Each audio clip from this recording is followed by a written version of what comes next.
నమస్తే ఫ్రెండ్స్, నేను మీ Sravani Harsha. Welcome back to our channel. ఇవాళ మన కథ ఆత్మగౌరవం. కథని చివరి వరకు వినండి. నచ్చితే కనుక ఖచ్చితంగా తప్పకుండా ఒక్క లైక్ చేయండి. ఈ కథ పైన మీ విలువైన స్పందనని కామెంట్ రూపంలో మాకు తెలియజేయండి. కొత్తవారు ఎవరైనా చూస్తున్నట్లయితే మన ఛానల్ని సబ్స్క్రైబ్ చేసుకోండి. అంతేకాకుండా యూట్యూబ్లో కొత్తగా వస్తున్న హైప్ ఆప్షన్ని క్లిక్ చేసి హై పాయింట్స్ ఇవ్వడం మాత్రం అస్సలు మర్చిపోకండి. మీరు ఇచ్చే లైకులు, షేర్లు, కామెంట్లు, ఇంకా ఈ హై పాయింట్స్ అనేవి మరెన్నో మంచి మంచి కథల్ని మీ ముందుకు తీసుకురావడానికి, మీకు చదివి వినిపించడానికి నాకెంతగానో ప్రోత్సాహాన్ని ఇస్తాయండి. మరైతే ఇప్పుడు మనం కథలోకి వెళ్ళిపోదాము. సుశీలమ్మ గారి భర్త మరణించి కొన్ని రోజులే అయ్యింది. 2 రోజుల క్రితమే అతని కొడుకు, కోడలు వచ్చి తమ నిర్ణయాన్ని తెలియజేసినప్పుడు సుశీలమ్మ గారు తన భర్త పోయిన బాధని తట్టుకోలేకపోయారు. వెళ్లాల్సిన వాళ్ళు వెళ్ళిపోయారు. ఇప్పుడు జీవితాంతం వాళ్ళ కోసమే ఏడుస్తూ కూర్చుంటావా? అమ్మా లెగువు, ఇక్కడి నుంచి వెళదాము. నువ్విక నీ పనిలోకి వెళ్ళు. ఇంట్లో ఉన్న సరుకులు, సామాన్లు అన్నీ అయిపోయాయి అనగానే సుశీలమ్మ గారి అత్తగారు శాంతమ్మ గారు తన మనవడితో, బాబు, నీ తల్లి పరిస్థితి చూస్తుంటే నీకస్సలు జాలి కూడా కలగడం లేదా? ఇంకా తనని పీక్కు తినాలనే చూస్తున్నారు అనగానే, నానమ్మ, ఇది నీకు అవసరం లేని విషయం. మీరు ఉపన్యాసాలు ఇవ్వడం ఎందుకు మొదలు పెడతారు ఇక్కడ? మీరు ఉపన్యాసాలు ఇచ్చినా వినేవాళ్ళు ఎవ్వరూ లేరు. నువ్వు ఈ ఇంట్లో నివసించాలి అని అనుకుంటే ఒక మూలలో నిశ్శబ్దంగా ఉండు అన్నాడు మనవడు. ఆ తర్వాత రోజు ప్రియ అత్తగారు సుశీలమ్మ గారి చెయ్యి పట్టుకొని తలుపు తీసి బాక్స్లో అన్నం పెట్టి ఆ పెద్దావిడ చేతికిచ్చి, మీకు ఆకలేసినప్పుడు తినండి అని చెప్పింది. అప్పుడు పనికి వెళ్ళబోతూ సుశీలమ్మ గారు కొడుకు కోడలితో, బాబు, నేను ఇంక పని చెయ్యలేను, నాకు అస్సలు ఓపిక లేదు. మీ నాన్నగారు చనిపోయి 15 రోజులు కూడా కాలేదు. ఇంతలోనే ఈ ముసలావిడ బయట తిరుగుతుంది చూడు అంటూ అందరూ అనుకుంటారు అనగానే, బయట అందరూ ఏమనుకుంటారు అనే విషయం గురించి నాకు అస్సలు పట్టింపు లేదమ్మా. నేను డబ్బు గురించి మాత్రమే పట్టించుకుంటాను, అర్థం చేసుకో. లేకపోతే నువ్వు, మీ అత్తగారు, మీరిద్దరూ కలిసి ఇంట్లో నుంచి ఇప్పుడే బయటకు నడవండి అనగానే సుశీలమ్మ గారు చేతులు ముడుచుకొని కొడుకు కోడల్ని చూసి కన్నీళ్లతో, నా వయసునైనా దృష్టిలో పెట్టుకోండి అన్నారు. వెంటనే ప్రవీణ్, మీరింట్లో కూర్చుంటే మీ ఖర్చులు మేము ఎలా భరించగలము? కాబట్టి నేను చెప్పిన దానికి నువ్వు అంగీకరించి తీరాలి. లేకపోతే నిన్ను, నీ అత్తగారిని ప్రియ ఏం చేస్తుందో నాకు తెలియదు. అప్పుడు నీ భార్య ఇలా చేసింది, అలా చేసింది అంటూ నా దగ్గర ఫిర్యాదులు చేయొద్దు. నేను ఆ విషయంలో మీ గురించి ఏమీ పట్టించుకోలేను అన్నాడు. కొడుకు సూటి సమాధానం విని సుశీలమ్మ గారి కళ్ళల్లో నీళ్లు తిరిగాయి. పాపం తడి కళ్ళతో తన చీర కొంగు నడుముకు బిగించి కోడలు పెట్టించిన రాత్రి మిగిలిన అన్నము, పచ్చడి వేసిచ్చిన బాక్స్ తీసుకొని తన ఆఫీస్కి బయలుదేరింది.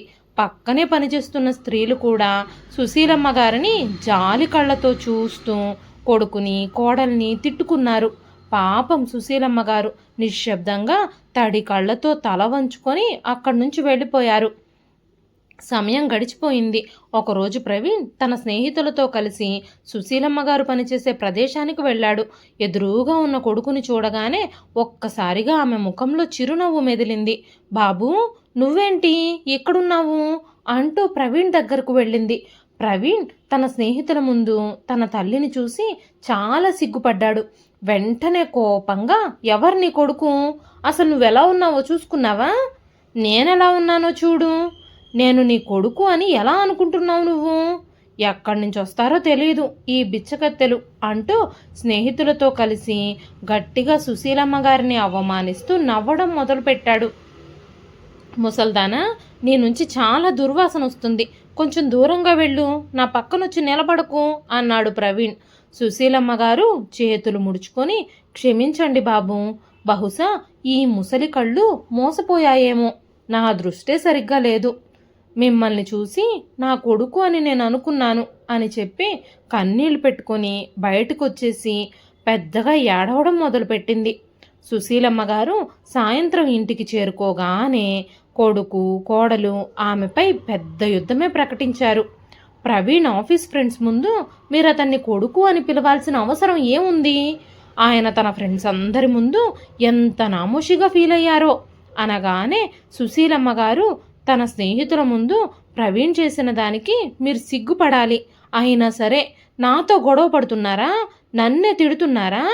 కనీసం అమ్మని గౌరవించలేని మీరేం పిల్లలు?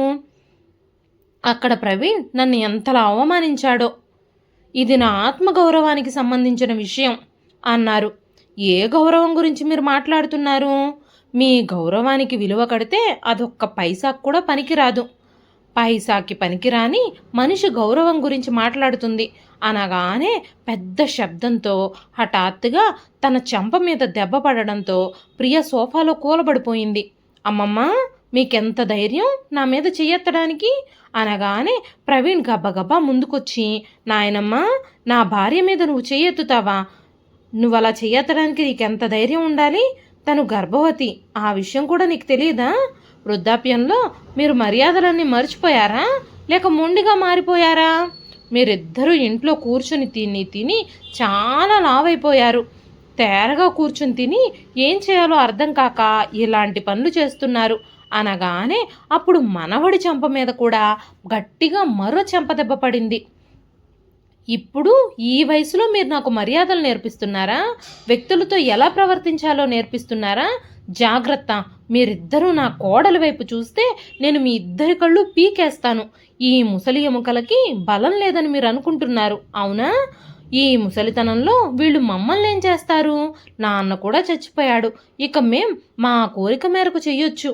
ఎవ్వరికీ భయపడాల్సిన అవసరం లేదు అనుకుంటూ సిగ్గు లేకుండా మీరు మీ హద్దులన్నీ దాటేస్తున్నారు అన్నారు శాంతమ్మ గారు. అప్పుడు ప్రవీణ్ కోపంగా, ముసల్దానా, నీకు పిచ్చి పట్టిందా? నిన్ను నేను ఏం చేస్తానో చూడు అంటూ ఆవిడ మీదకి కోపంగా లేచాడు. ప్రవీణ్, నువ్వు చెప్పింది నిజమే. ఇప్పుడు ఈ వృద్ధులిద్దరి విషయంలో ఏదో ఒకటి చెయ్యాలి అన్న శబ్దం విని ఉలిక్కిపడి చూశాడు ప్రవీణ్, ప్రియా. ఒక్కసారిగా ఇంటికి చేరుకున్న ఇద్దరు పోలీస్ కానిస్టేబుళ్ళు ఒక లేడీ కానిస్టేబుల్ని చూసి ఇద్దరికీ ఒక్కసారిగా కాళ్ళ కింద భూమి కదిలిపోయింది. మీలో ప్రవీణ్ ఎవరు? ప్రియా ఎవరు? మీరు సుశీలమ్మ గారి కొడుకు కోడలా? అనగానే ఇద్దరూ భయంతో అవును అని తల ఊపారు. వెంటనే పోలీసులిద్దరూ ఆ ఇద్దరిని చెంపల మీద కొట్టారు. మా వెంట రండి, మీ ఇద్దరికీ ఇంకా చాలా చాలా మర్యాదలు చేయాలి. స్టేషన్లో మర్యాదలు చేయడానికి ఎదురు చూస్తున్నారు అందరూ. మీరు సిగ్గుపడండి. వృద్ధాప్యంలో మీ నాన్నమ్మని అమ్మని హింసిస్తున్నందుకు మీకు వ్యతిరేకంగా మీ నాన్నమ్మ అమ్మ పోలీస్ స్టేషన్లో కంప్లైంట్ ఇచ్చారు అనగానే ప్రవీణ్, ప్రియా ఆశ్చర్యంగా నానమ్మ వైపు చూశారు. నాన్నమ్మ ఇలాంటి నిర్ణయం తీసుకోగలదని, ఇలాంటి ఒక అడుగు వేయగలదని కలలో కూడా ఊహించలేదు వాళ్ళిద్దరూ. వెంటనే ప్రవీణ్, ప్రియా సుశీలమ్మ గారి కాళ్ళ మీద పడి వేడుకున్నారు. అమ్మా, మమ్మల్ని క్షమించండి, మేము పెద్ద తప్పు చేశాము. మీ కోడలు జైల్లో మీ మనవణ్ణో మీ మనవరాలికో జన్మనిస్తే అది బాగుంటుందని మీరు అనుకుంటున్నారా? అనగానే సుశీలమ్మ గారి హృదయం దాదాపుగా ఒక్కసారిగా కరిగిపోయింది. కానీ ఆమె తన అత్తగారి మొహం చూడగానే ఆమెకు చాలా ధైర్యం వచ్చింది. ఆమె ఖచ్చితంగా చెప్పేసింది, నేను మర్చిపోయాను బాబు. నేను కూడా ఇలానే మీ ముందు చాలాసార్లు ఏడ్చాను, చాలాసార్లు ప్రాధేయపడ్డాను. కానీ ఆ సమయంలో మీరిద్దరూ నా మాట వినలేదు, నా విషయంలో జాలి చూపించలేదు. ఇప్పుడు నేను మీ విషయంలో జాలి చూపించాలా అని చెబుతూ ఉండగానే సుశీలమ్మ గారు మౌనంగా గతంలోకి జారుకోవడం మొదలుపెట్టారు. శ్రీహరిరావు గారిని ఆసుపత్రిలో చేర్పించినప్పుడు సుశీలమ్మ గారు తన కొడుకు ప్రవీణ్ని తన భర్తకి చికిత్స చేయించమని వేడుకున్నారు. అప్పుడు ప్రవీణ్, అమ్మా, నేను నీకు ఒక విషయం చెబుతున్నాను, బాధపడకు, తప్పుగా తీసుకోకు, కేవలం అర్థం చేసుకోవడానికి ప్రయత్నించు. మనం ఇప్పుడు నాన్న కోసం ఎక్కువ డబ్బులు ఖర్చు పెట్టినా అదంతా వృధానే అవుతుంది. ఆయన కోలుకునే అవకాశాలు చాలా తక్కువగా ఉన్నాయని డాక్టర్లు చెబుతున్నారు. నువ్వు వయసులో నాకంటే పెద్దదానివి. మనం అనవసరమైన దానికి డబ్బులు ఎందుకు ఖర్చు పెట్టాలి? నువ్వే ఆలోచించు. నేను చేయాల్సింది ఇప్పటి వరకు చేశాను. నేను కూడా ఒక కుటుంబాన్ని కలిగి ఉన్నాను. నాకు డబ్బులు అవసరంగానే ఉన్నాయి. డబ్బులేమీ ఊరికే ఫ్రీగా మనకేం చెట్లకు కాయడం లేదు కదా. ఇప్పటికీ ఎలాగోలాగా బ్రతికించుకున్నా మళ్ళీ నెక్స్ట్ టైం హార్ట్ అటాక్ వచ్చినప్పుడు మన చేతుల్లో ఏమీ ఉండదు. అప్పుడైనా నాన్నగారు చనిపోతారు. అంటూ ప్రవీణ్ తన తల్లి సుశీలమ్మ గారితో చెప్పాడు. సుశీలమ్మ గారు ఒక్క క్షణం కొడుకు మాటలకి ఆశ్చర్యపోయారు. అప్పుడు హాస్పిటల్ బెడ్పై పడుకున్న భర్తని చూసి కొడుకుతో, ప్రవీణ్, నువ్వు పుట్టబోయేటప్పటికీ నా ఆరోగ్యం బాగా పాడైపోయింది. నువ్వు పుట్టినప్పుడు డాక్టర్ మహా అయితే 2-3 రోజులు బ్రతుకుతాడంతే. బ్రతికినా కూడా మానసిక వ్యాధికి గురవుతాడు. చికిత్స చేయించాలంటే ఎంత ఖర్చు అవుతుందో ఎవ్వరికీ తెలియదు అని చెప్పారు డాక్టర్లు అని చెప్పగానే ప్రవీణ్ మొహం గంటు పెట్టుకొని, అప్పుడు మీరు నాకు చికిత్స చేయకూడదని నిర్ణయించుకున్నారు కదా అన్నాడు. అప్పుడు సుశీలమ్మ గారు వెర్రిగా ఒక నవ్వు నవ్వి, బాబు, మా బంధువులందరూ డాక్టర్లే నమ్మకం చెప్పడం లేదు. ఈ బిడ్డ కోసం డబ్బులు ఖర్చు పెట్టడం వృధా ప్రయాసే అవుతుంది. దేవుడు కనికరిస్తే మీకు మళ్ళీ మరొక బిడ్డ జన్మిస్తాడు. అంతే తప్ప ఈ బిడ్డ కోసం అంత డబ్బు ఖర్చు చేయకండి. పుట్టి 2 రోజులు కూడా అవని బిడ్డ కోసం అంత డబ్బు ఖర్చు పెట్టకండి అని చెప్పారు. కానీ మీ నాన్నగారు నిన్ను వదిలేయడానికి అస్సలు ఒప్పుకోలేదు. దేవుడు మనకిచ్చిన బిడ్డని మనం జాగ్రత్తగా చూసుకోవడం మన బాధ్యత అంటూ ఆయన రిస్క్ చేసి మీ తాతగారు మాకిచ్చిన ఇంటిని కూడా అమ్మేశారు. ఆయన ఆస్తినైనా కోల్పోవాలి అని అనుకున్నారు కానీ నిన్ను మాత్రం కోల్పోవాలి అని అనుకోలేదు. ఎందుకో తెలుసా? ఎందుకంటే ఆయన నిన్ను ఎంతగానో ప్రేమించారు. ఆయన నిన్ను ప్రాణం కంటే ఎక్కువగా భావించారు. ఈరోజు నువ్వు మీ నాన్నగారిని భావిస్తున్నట్టుగా భారంగా ఆయన నిన్నెప్పుడూ భావించలేదు అన్నారు సుశీలమ్మ గారు. ఆ మాటలకి ప్రవీణ్ కోపంగా, ఈ విషయాలన్నీ నాకు అవసరం లేదు. ఇక వాటి గురించి మీరిద్దరూ వదిలేయండి. ఇప్పుడు జరగాల్సిన దాని గురించి ఆలోచిద్దాం. నేను నాన్నగారి ఆఫీసులో ఆయన పరిస్థితి గురించి చెప్పాను. బహుశా ఆయన ఆఫీస్ నుంచి కొంతమంది నీ దగ్గరకు రావచ్చు. భవిష్యత్తులో నాన్నగారు చేసే ఉద్యోగం మీకే ఇవ్వాలని మీరు వాళ్ళతో చెప్పండి అనగానే సుశీలమ్మ గారు, కానీ ఎందుకు బాబు అలా? నీకు కూడా ఉద్యోగం లేదు కదా? నీకు ఉద్యోగం లేదనే కదా ఎవ్వరూ నీకు పిల్లనివ్వడానికి కూడా ముందుకు రాలేదు. మీ నాన్న నీ కోసం సర్వస్వం పోగొట్టుకొని మళ్ళీ తన కష్టార్జితంతో అన్నీ సాధించాడు. ఈరోజు మన తలపై ఒక కప్పు ఉంది అంటే దానికి కారణం మీ నాన్నగారే. ఆయన శ్రమ మూలంగానే మనం ఈరోజు సంతోషంగా ఉన్నాం. ఆ ఉద్యోగం నీకొస్తే ఇంకా నువ్వు ఉద్యోగం కోసం తిరగాల్సిన పని ఉండదు కదా. మీ అత్త మామగారులు మీ నాన్నగారు ఉద్యోగము ఆస్తిపాస్తులు చూసి తమ కూతుర్ని నీకిచ్చి పెళ్లి చేశారు. నువ్వు ఉద్యోగం లేకుండా ఇంకా ఎంతకాలం ఇలా ఉంటావు? ఆ ఉద్యోగం నువ్వే తీసుకో.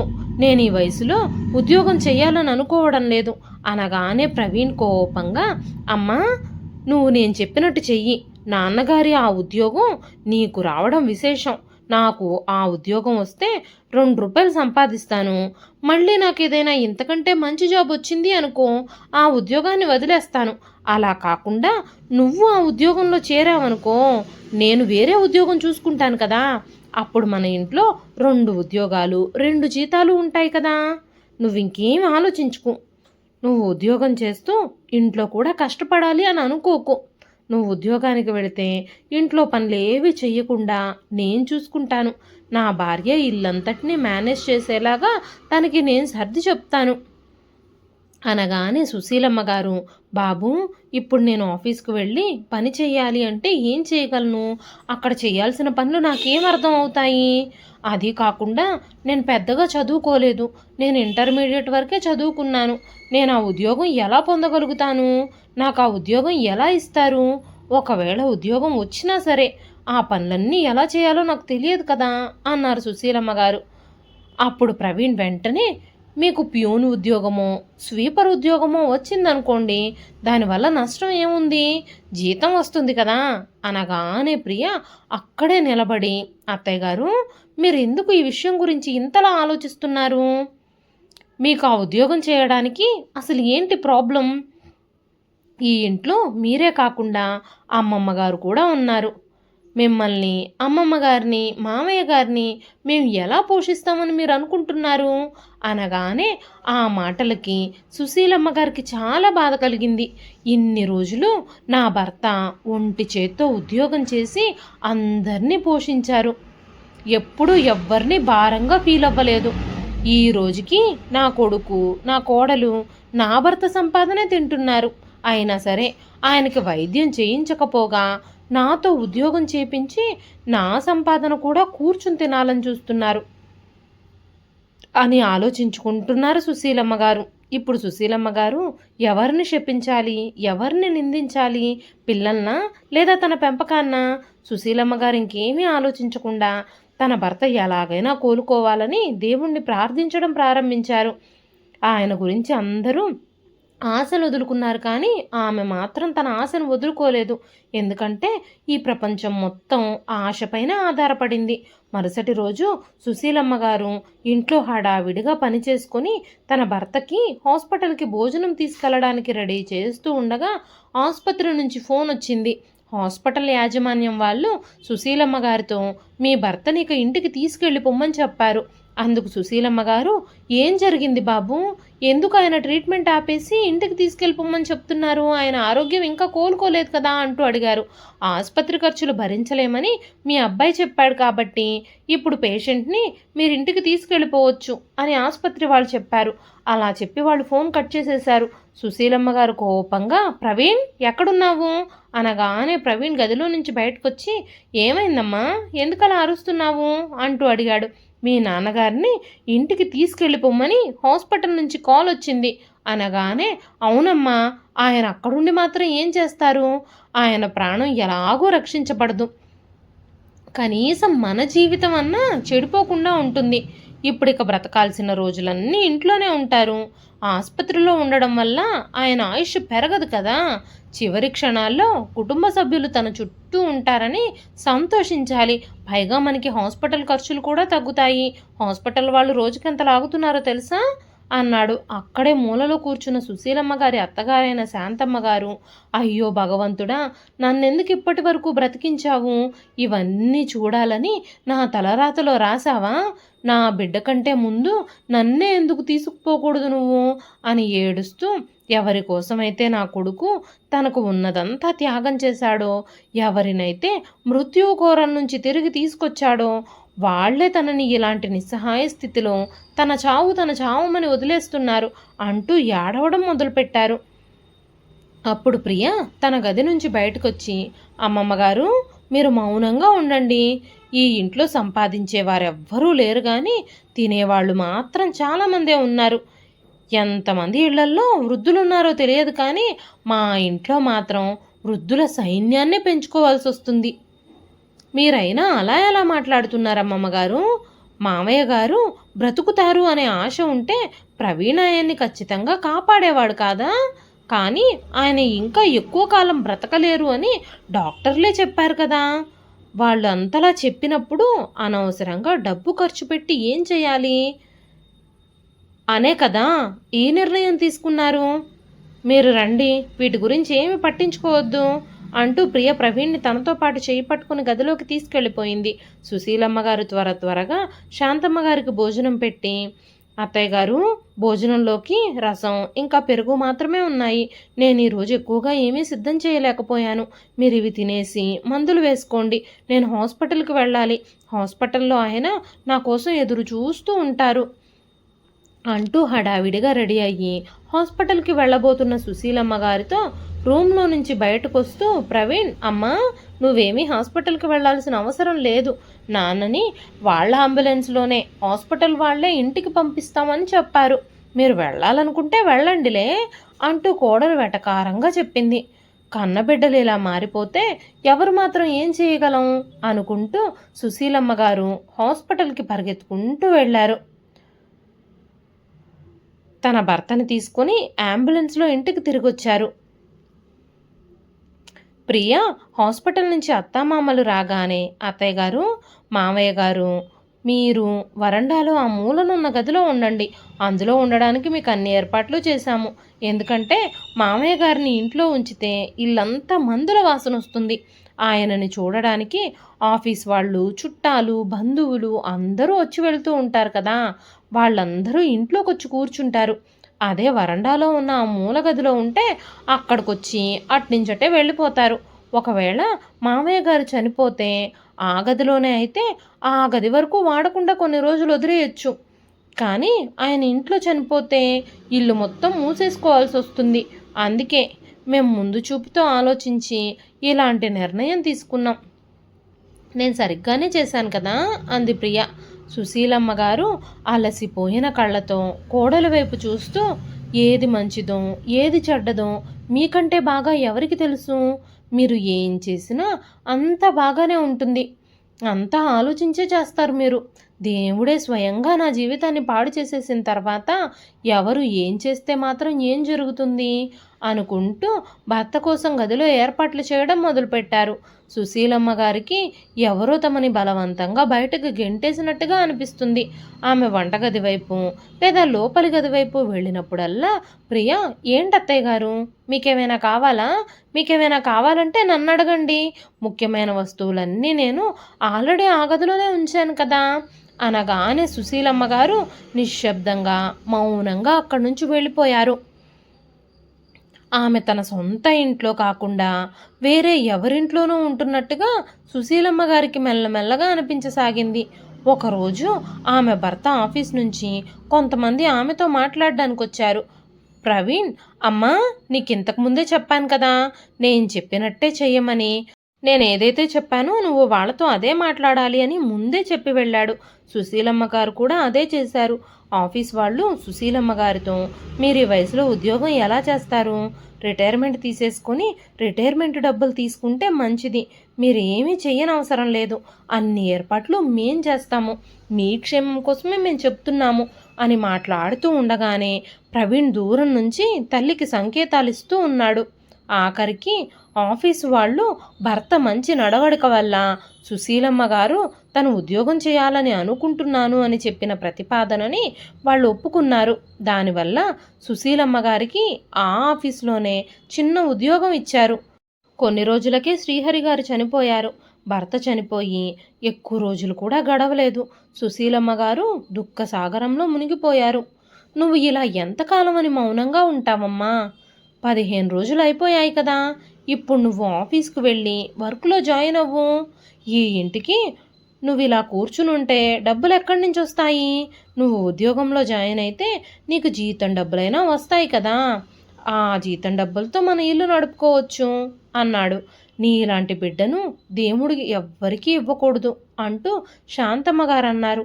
పిల్లలు తమ తల్లిదండ్రుల్ని పోషించడానికి డబ్బు సంపాదించాల్సిన వయసులో మీ ఖర్చులకి మీ అమ్మ పని చేయాలని మీరు కోరుకుంటున్నారు. కనీసం మీరు దేవుడికైనా భయపడండి. ఆయన ప్రతిదీ చూస్తూనే ఉంటారు.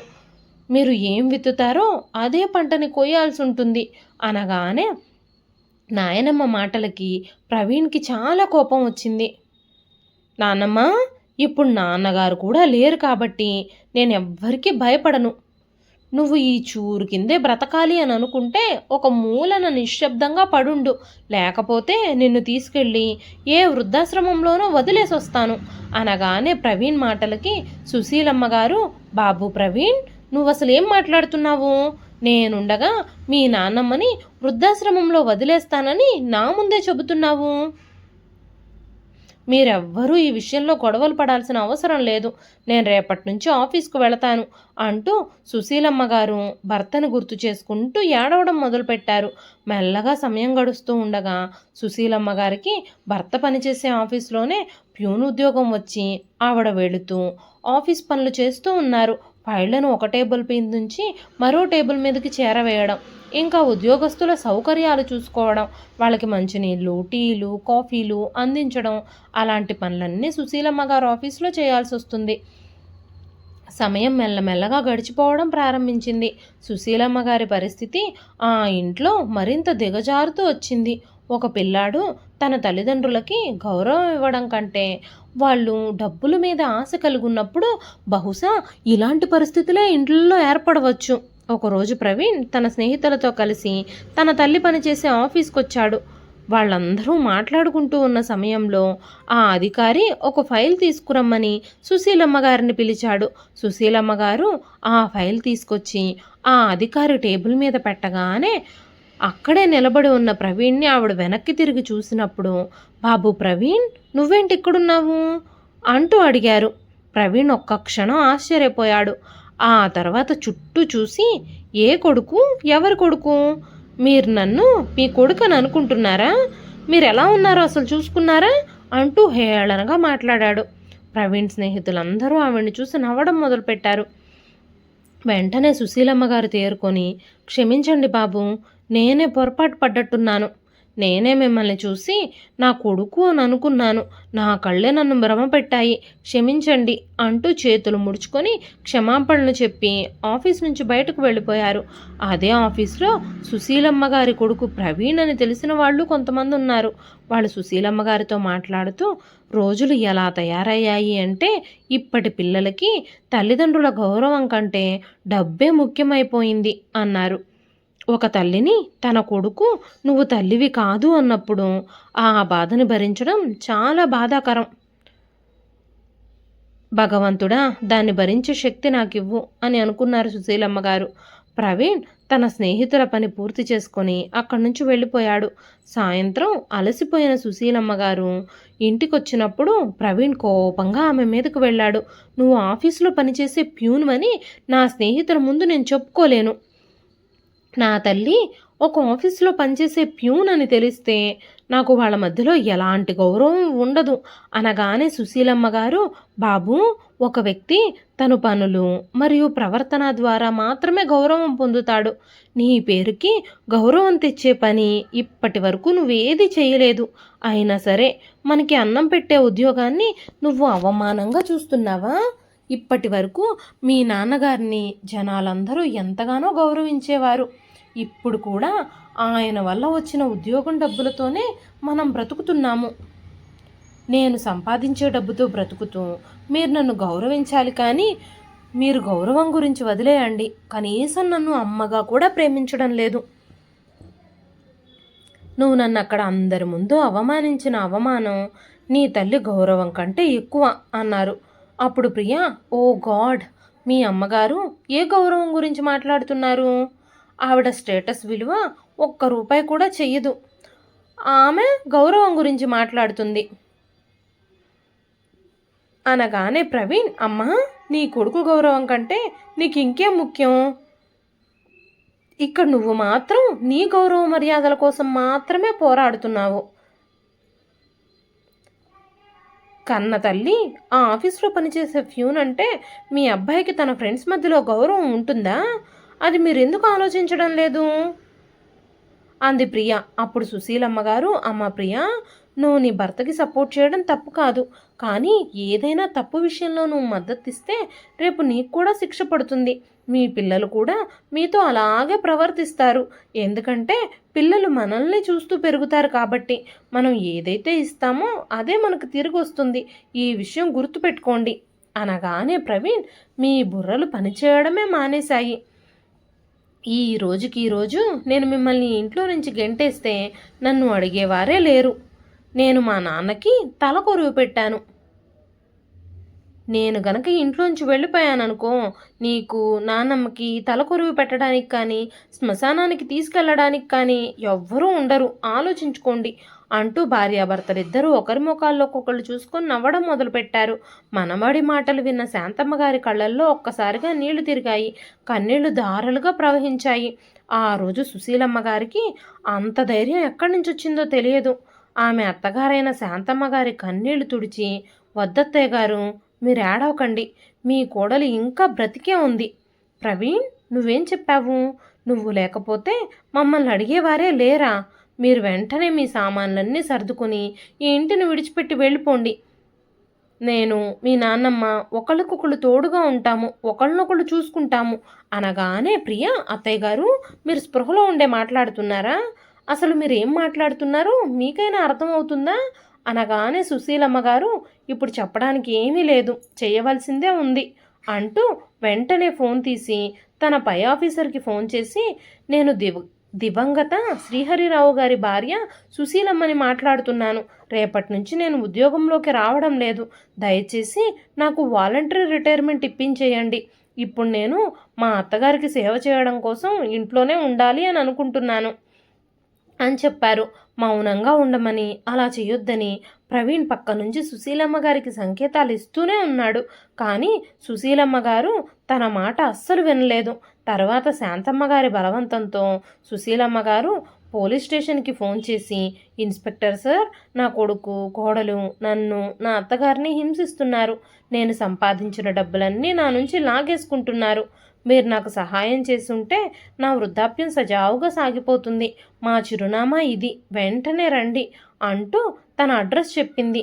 పోలీసులు తన అడ్రస్ నోట్ చేసుకొని వెంటనే అక్కడికొచ్చారు. పోలీసులకి ఫోన్ చేసిన ఈ విషయాలన్నీ ప్రియకి, ప్రవీణ్కి తెలియదు. పోలీసులు ఇంటికి వచ్చిన తర్వాత, ప్రియా, అత్తయ్య గారు, నేను కడుపుతో ఉన్నాను, నేను తల్లిని కాబోతున్నాను అని మీకు తెలియదా?